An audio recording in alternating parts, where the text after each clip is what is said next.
पिता परमात्मा पूर्ण ब्रह्म सारी सृष्टि के रचनहार कुल मालिक कबीर देव जी, कबीर परमेश्वर जी की असीम कृपा से हमें ये सत्संग प्राप्त हुआ। पुण्यात्माओं, सत्संग का क्या अर्थ होता है? सीधी सी बात है, जहां पर सत्य का साथ हो, सत्य का आधार हो, उसको सत्संग कहते हैं। तो ये सत्संग अध्यात्म ज्ञान का प्रचार माध्यम जहां माना जाता है, अध्यात्म मार्ग का जो विचार दिया जाता है उसको सत्संग कहते हैं। और वो सच्चा हो, शास्त्र अनुकूल हो, प्रमाणित हो, उसको सत्संग कहते हैं।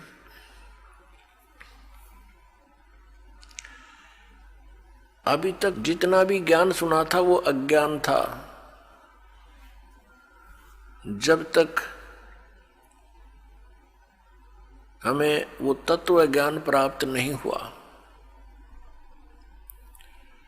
जैसे अन्य भी सात संत, आचार्य, मंडलेश्वर, गुरुजन सत्संग करते हैं, श्रद्धालु वहां जाते हैं सत्संग सुनने के लिए, और वो उनके विचारों को सत्संग मानते हैं, लेकिन वो सत्संग नहीं है, क्योंकि उनको तत्व ज्ञान नहीं है। वो केवल दंत कथा, लोकवेद और शास्त्र विरुद्ध प्रचार करते हैं। वो सत्संग नहीं है। सत्संग केवल परमेश्वर ने आकर ही किया। कबीर परमेश्वर जी ने, असंख्य ब्रह्मांड के स्वामी ने इस सत्संग की जानकारी स्वयं आकर के प्रदान की। इस तत्वज्ञान को स्वयं ही हमारे सामने रखा, लेकिन उस समय हम अशिक्षित थे और हमारे गुरुजन जितने थे पवित्र हिंदू धर्म के, वो संस्कृत के तो विद्वान थे, लेकिन अध्यात्म ज्ञान में वो शून्य थे, 0/0 थे। उस समय हम परमात्मा के उस तत्व ज्ञान को, उस सत्संग को समझ नहीं सके, और हम परमेश्वर को सिंपल एक गुरु, संत और कुछ एक व्यक्ति, उनको केवल कवि तक ही सीमित किए हुए हैं। तो अब पता चला वो तो परमात्मा थे। तो उस समय परमेश्वर वही तत्वज्ञान सुनाया करते थे जो आज दास आपको परमेश्वर का दिया हुआ वो ज्ञान सुनाता है। और परमेश्वर के दिए हुए उस ज्ञान को प्रमाणित करने के लिए कि ये सच्चा ज्ञान है, जो परमेश्वर कबीर देव जी ने, कबीर साहब ने 600 वर्ष पहले वर्णित किया था, अपने मुख कमल से उच्चारण करके वो सच्चिदानंद घन ब्रह्म की वाणी बोली थी, वो तत्व ज्ञान बोला था, वो सच्चा था और सच्चा है और सच्चा ही रहेगा। उसके समर्थन में अपने उन पवित्र सदग्रंथों को दास आपके रूबरू करता है, जिनमें वो ज्ञान आज विद्यमान है और उस दिन भी था।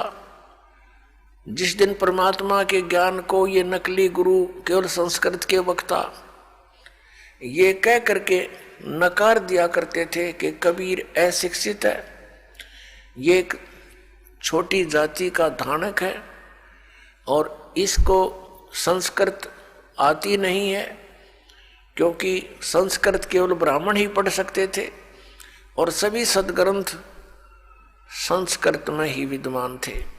उनका ये दाव लगा रहा और हमें भी ये असमंजस हो जाती थी कि सचमुच कबीर साहब संस्कृत नहीं पढ़े और इस कारण से ये सदग्रंथों को तो नहीं समझ सकते।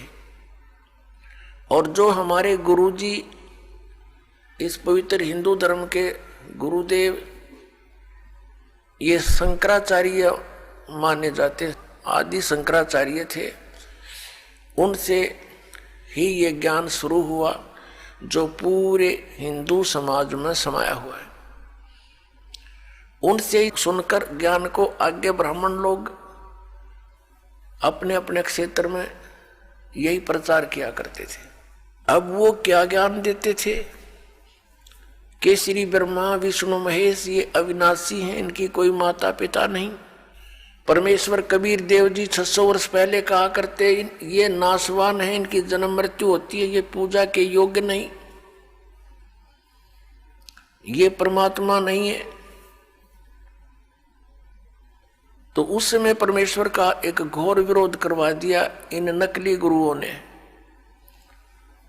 परमात्मा सत्संग किया करते थे, सच्चा ज्ञान प्रदान करते थे, और ये नकली गुरु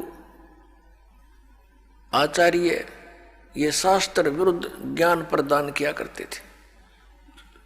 अभी तक इनका बोलबाला रहा क्योंकि हम सदग्रंथों से अपरिचित थे।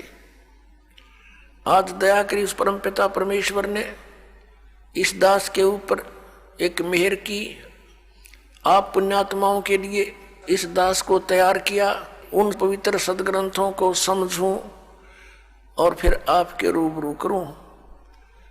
और आज हम शिक्षित हैं, सदग्रंथ लगभग सभी अनुवादित हैं। अनुवाद करता भी ये स्वयं ही है जो ये कहा करते ब्रह्मा विष्णु महेश अविनाशी है। तो पुण्यात्मा 21 ब्रह्मांड में सत्संग नहीं है इस दास के अतिरिक्त, इस बरवाला के अतिरिक्त। ये अभिमान ना समझना, ये सच्चाई समझना। अभिमान तो उस व्यक्ति को होता है जिसने अपनी कोई खोज की हो, अभिमान तो उसको भी नहीं चाहिए, लेकिन ये स्वभाव है, हो जाता है। लेकिन जो ज्ञान दास आपके समक्ष कर रहा है वो तो पहले परमात्मा ने हमें दे रखा था, बख्शीश कर रखा था। दास तो उसको समझा रहा है कि भगवान ने ऐसा 600 वर्ष पहले कहा था, और आज हमारे सदग्रंथों में भी प्रमाणित पाया, उस समय उनमें भी लिखा था।